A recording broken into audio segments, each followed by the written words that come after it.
Buenos días, alumnito del segundo año de secundaria. Les saluda la profesora Sharon y nosotros Espino del curso de Biología. El día de hoy, nuevamente vamos a aprender otro emocionante tema en nuestro curso. Seguro que todos han oído hablar acerca de evolución y cuando escuchan esa palabra, lo primero que le viene a su cabeza es cómo los monos evolucionaron a convertirse, para convertirse en hombres, acerca de fósiles, acerca de la teoría de Darwin y entre otros términos. ¿Sabemos qué es exactamente la evolución? Es por ello que les invito a ver el siguiente video.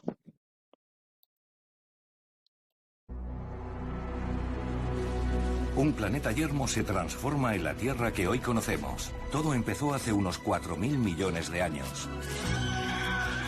La vida se reproduce y poco a poco se extiende a todos los rincones del planeta. A lo largo de miles de millones de años, la evolución ha dado lugar a un número incontable de animales y plantas. Pero por diferentes que puedan parecer, todas las especies están emparentadas. El primero en descubrirlo fue un inglés llamado Charles Darwin. Darwin cambió por completo la manera de vernos a nosotros mismos, de ver la vida en general. ¿Qué es la inteligencia? ¿Por qué necesitamos dormir? ¿Y cuál es la diferencia entre el ser humano y el animal? El muro que nos separa es cada vez más permeable. Una y otra vez las catástrofes han hecho estragos en la vida que puebla la Tierra, pero hasta ahora siempre ha logrado sobrevivir. Investigando las grandes preguntas de la vida, la comunidad científica ha constatado hechos asombrosos y ha adquirido impresiones muy reveladoras sobre los grandes momentos de la evolución.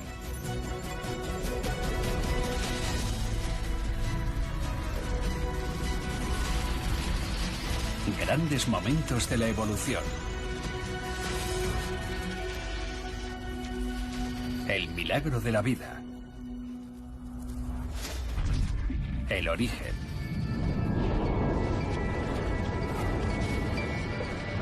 Al principio, el planeta Tierra es un lugar hostil a la vida. Una masa hirviente por dentro y también en la superficie. Todavía no hay agua.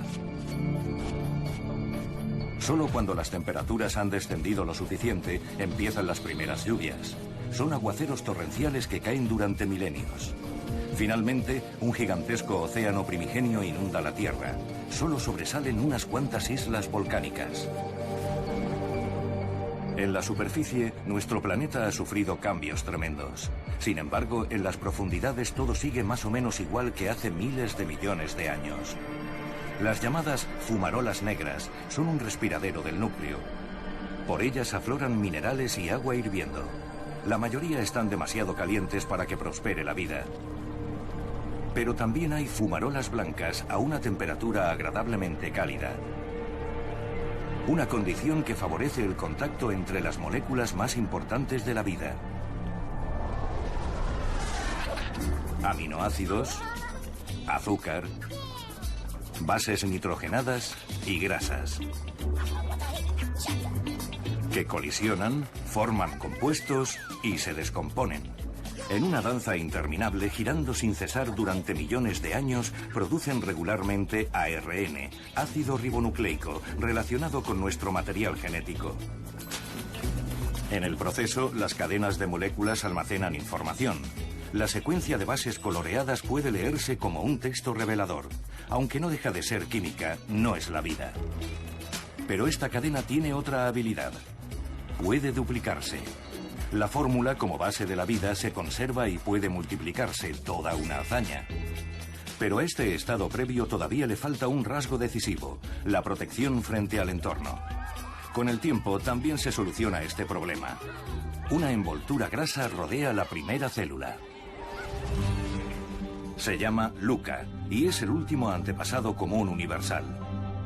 El antepasado común de todos los seres vivos que existen y han existido. Todo empezó con una simple célula en el mar. A lo largo de más de 3.000 millones de años ha generado toda la impresionante biodiversidad que nos rodea. Nadie sabe cuántas especies existen, y menos cuántas se han extinguido ya. La comunidad científica ha clasificado en torno a 1.800.000 especies, pero podrían ser 100 millones. Es cierto que la evolución tuvo un lento comienzo, pero no ha dejado de acelerar el ritmo. Si comprimiéramos la historia de la Tierra en un solo año, la aparición de Luca habría sido a principios de febrero. Hasta el verano no encontraríamos otra cosa que organismos unicelulares pululando por el océano. La explosión de vida no tendría lugar hasta el 20 de noviembre en el llamado período cámbrico. Los linajes del humano y el chimpancé se separan el 29 de diciembre y el Homo sapiens hace su aparición el 31 de diciembre, media hora antes de la medianoche. Somos los últimos en llegar y a pesar de ello hemos cambiado el planeta más que ningún otro ser. ¿Qué ha pasado entonces en los últimos minutos de nuestra propia evolución? Entonces, alumnos, la evolución va a ser aquel proceso a través del cual se desarrolla la vida sobre la Tierra, partiendo de formas primitivas, ancestrales, hasta llegar a los millones de especies que existen sobre la Tierra. Este proceso evolutivo es difícil de apreciar, por lo que su estudio se va a basar en evidencias. Estas van a ser evidencias de la evolución, que nos van a ayudar a construir el proceso evolutivo de los organismos. Estas se van a basar en comparaciones morfológicas embrionarias, bioquímicas y en la estructura molecular de los registros de los fósiles. La primera prueba que se va a utilizar es la prueba paleontológica. Como dice acá, se va a basar en los registros fósiles. Esta imagen representa un registro fósil de un dinosaurio. Esta imagen representa un registro fósil de un molusco. Los fósiles sugieren que han habido cambios graduales entre organismos ancestrales y los actuales. ¿Qué cosa es fósil? Es todo resto o rastro dejado de seres ancestrales. Seguimos. La segunda prueba que se va a utilizar en la evidencia de la evolución es la prueba de anatomía comparada. La anatomía comparada es una rama de la anatomía que va a estudiar la comparación entre partes de seres vivos. Van a haber dos estructuras en los seres vivos, las homólogas y las análogas. ¿Qué son las homólogas? Se trata de partes corporales que poseen igual conformación anatómica y el mismo origen embrionario para realizar diferentes funciones. Por ejemplo, tenemos acá estructuras de brazo, del humano, del gato, de la ballena, del murciélago. ¿Qué tienen en común? Un mismo hueso. Por ejemplo, ese hueso se llama radio. Radio del humano, el radio del gato, el radio de la ballena, el radio del murciélago. Todos ellos tienen un mismo origen embrionario, pero la función de cada estructura es diferente. Por ejemplo, la función del brazo del humano es para que pueda coger cosas, del gato para que pueda caminar, de la ballena para que pueda nadar, del murciélago para que pueda volar. Entonces, las estructuras homólogas son estructuras que tienen un mismo origen embrionario, pero diferente función. ¿Y qué son las estructuras análogas? Las estructuras análogas son partes corporales que tienen diferente conformación anatómica y diferente origen embrionario, pero realizan la misma función. Veamos el ejemplo. Tenemos acá la ala de un insecto y la ala de un murciélago. Tienen diferente origen embrionario, pero la misma función. Les permite a ambos animales a que puedan volar. ¿Qué es entonces, en resumen, una estructura análoga? Son aquellas que tienen diferente origen embrionario, pero la misma función. La siguiente prueba que vamos a estudiar son las pruebas de embriología comparada. ¿Qué determinan estas pruebas? Van a establecer parentescos entre especies comparando su desarrollo embrionario. Por ejemplo, acá tenemos el desarrollo embrionario del pez, de la salamandra, del pollo, del cordero y del hombre. Si ustedes se darán cuenta, los embriones son idénticos, incluso tienen las colitas. Pero ¿qué sucede? Conforme vayan desarrollando a través del tiempo las estructuras, algunas van a desaparecer y otras van a permanecer. Por ejemplo, la cola se mantiene en el pez y en la salamandra. En el pollo tiende a achicarse un poquito, en el cordero también un poquito, pero en el humano desaparece. La embriología comparada entonces va a estudiar todas las características que se diferencian entre los organismos vivos. Acá también tenemos, por ejemplo, la comparación embrionaria de un pez, de un reptil, de una ave, de un humano, donde todos tienen branquias. Pero ¿dónde permanecen las branquias? En los peces. Después, en los reptiles ya se encuentran los pulmones, en algunos de ellos, al igual que las aves, con los secos alveolares, y en el humano se convierten, sabrán que en pulmones. Ahora vamos a estudiar las pruebas bioquímicas y de la biología molecular comparada. Estas pruebas van a analizar proteínas y ácidos nucleicos. Van a demostrar que la estructura básica del ADN y las proteínas es similar en todas las especies. El código genético es universal. Todas las especies de organismos van a tener ADN y ese ADN se va a encontrar en los cromosomas.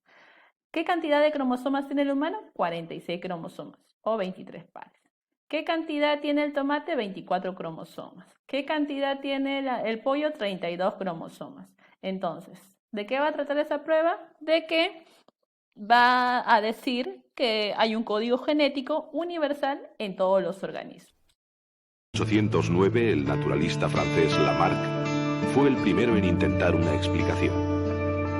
Este científico explicó su teoría con el ejemplo de la evolución del cuello de las jirafas. Lamarck postulaba que las jirafas que comían hojas de los árboles habrían ido alargando su cuello por el esfuerzo, de la misma manera que los atletas desarrollan sus músculos.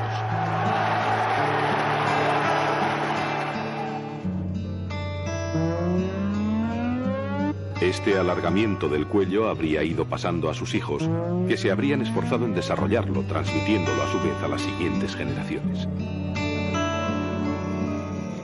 Hoy en día se sabe que no hay relación entre el desarrollo de un órgano y el hecho de que esta modificación se pueda transmitir a la descendencia. Pero su gran acierto fue el de relacionar por primera vez a la evolución con el medio circundante. Vamos a hablar de evolución. Para esto, es importante remitirnos a la vida de la figura más destacada de este tema. Me refiero a Charles Darwin, el ilustre naturalista inglés que en 1858 desafió el pensamiento de toda una época con su teoría de la evolución de las especies. Pero conozcamos un poco más de la vida de este célebre hombre. Charles Darwin, después de un profundo proceso investigativo, descubrió que las especies de seres vivos evolucionan con el tiempo, con las condiciones del ecosistema y a partir de un antepasado común, mediante el proceso de selección natural. ¿Y qué es eso de la selección natural? Bueno, es la base de todo cambio evolutivo y el mecanismo con el que la naturaleza selecciona a los seres vivos que logran sobrevivir y reproducirse. Cuando la selección natural favorece las características de una especie en el tiempo y las generaciones, puede dar lugar a la formación de una nueva especie o especies con características mejoradas. Con tan solo 22 años, el joven Darwin viajó por el mundo, entendiendo cada vez más la historia natural. Pero de pronto, en su paso por el archipiélago de Galápagos, que había sido reclamado por la naciente República del Ecuador, el joven empezó a adoptar una fascinación única por su flora, fauna y minerales, la cual, al cabo de unos años, lo llevó a un detallado análisis en el que encontró diferencias y similitudes con un grupo de pequeñas aves terrestres, que luego se convertirían en ícono de evolución, incluso recibiendo su nombre, los pinzones de Darwin. Sus estudios llegaron a determinar cómo las diferentes especies de pinzones habían ido transformándose en respuesta a los cambios ambientales y alimenticios a través de la selección natural. La teoría de este científico inglés nos heredó dos tesis fundamentales. Primera, las especies derivaron de un ancestro común, pero con el transcurso del tiempo, las generaciones fueron acumulando diferencias. Y segunda, a través de la selección natural, solo los individuos mejor adaptados logran sobrevivir y reproducirse, dejando descendientes con características similares. Dichas tesis causaron un efecto sísmico en el pensamiento moderno, mostrando al ser humano como una especie más entre las muchas que evolucionan en nuestro planeta. Vamos a estudiar, alumnitos, las teorías de la evolución. La primera teoría que vamos a estudiar es la teoría de Lamarck o del transformismo. Veamos. Él es Jean-Baptiste Lamarck, científico que también acuñó el término biología como ciencia. ¿Qué nos va a explicar Lamarck? Él nos menciona que las alteraciones del medio producen nuevas necesidades en los seres. Además, para cubrir estas necesidades, los seres vivos se ven obligados a utilizar algunos órganos con mayor o menor intensidad. Dependiendo del uso, estos se desarrollarán o atrofiarán, lo que origina los cambios. Este concepto pertenece a la ley del uso y desuso. Por ejemplo, se dice que antiguamente las jirafas tenían cuello cortito, pero ¿cómo desarrollaron su cuello para poder alcanzar las copas de los árboles? A través del uso. Como ya las hojas de los árboles iban acabando en la parte inferior, ellas tenían que hacer el uso excesivo de su cuello para poder alcanzar las copas de los árboles. El ejercitar el cuello cada día para alcanzar las hojas que estaban en la parte más arriba del árbol hizo que su cuello pueda desarrollarse. Y según Lamarck, esta nueva característica que había adquirido de la jirafa lo iba a pasar a sus descendientes a través de los cromosomas. Pero en la actualidad esta teoría no es válida, pues se ha comprobado que las modificaciones causadas por acción del medio no se heredan. Vamos a seguir estudiando la segunda teoría de la evolución. Es la teoría de Darwin o de la selección natural. Darwin nos explica que en una población no todos los seres vivos son iguales, sino que tienen variaciones genéticas entre ellos desde que nace. Otra premisa que nos dice Darwin es que todas las variaciones son hereditarias. Otra premisa que nos dice es que en un ambiente siempre sobrevive el más apto. A esto le llama él selección natural. Esta teoría explica que los seres vivos no aparecen de la nada o por sí, sino que tienen un origen y que van cambiando poco a poco. En ocasiones estos cambios provocan que de un mismo ser vivo o un ancestro en común surjan otras dos distintas especies. Darwin en el año 1835 va a visitar la isla Galápagos y descubre a un grupo de aves que ayudarían a conformar su innovadora teoría de la selección natural. Estas aves se llaman pinzones.